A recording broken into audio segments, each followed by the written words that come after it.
Attorney Jonathan Elson, reminding you that if you've been injured in an auto accident, it's important to have somebody on your side. When you need a lawyer, then you need Nelson.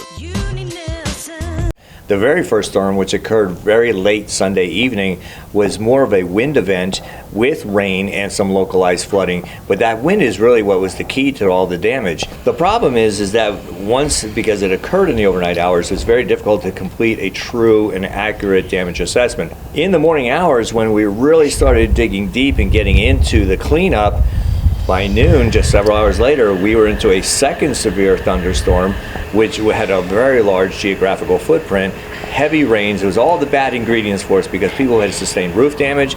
Now we're exposed to the heavy rains, the vehicles, the whole nine yards, but brought another dimension, which was the flash flooding.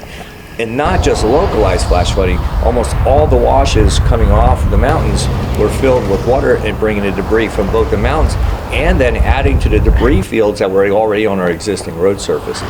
Life safety was the paramount piece, so as the events were unfolding, we started having the motorists stranded, the vehicles becoming stalled, becoming disabled because of the materials that were underneath the road they simply couldn't see.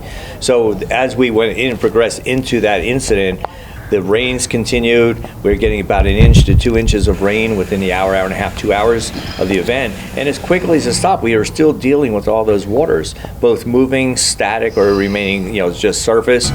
But the life safety continued because, as you mentioned, it went from east to west. So it continued through the evening hours for the rescues from vehicles.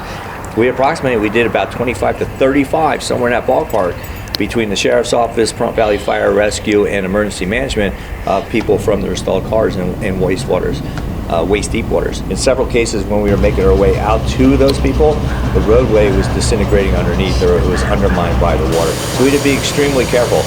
But I'm glad to tell you that there was no injuries reported for any of those rescues.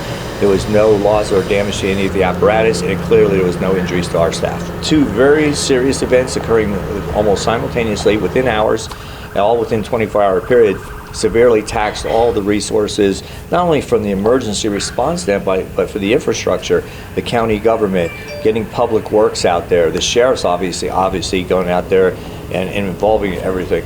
So buildings and grounds are trying to determine exactly what the extent of damage is to all the parks and the county buildings and the fire stations, which all sustain some level or some degree of damage. Parks are obviously impacted, the skateboard park, but the pool is also impacted. The pool is now closed.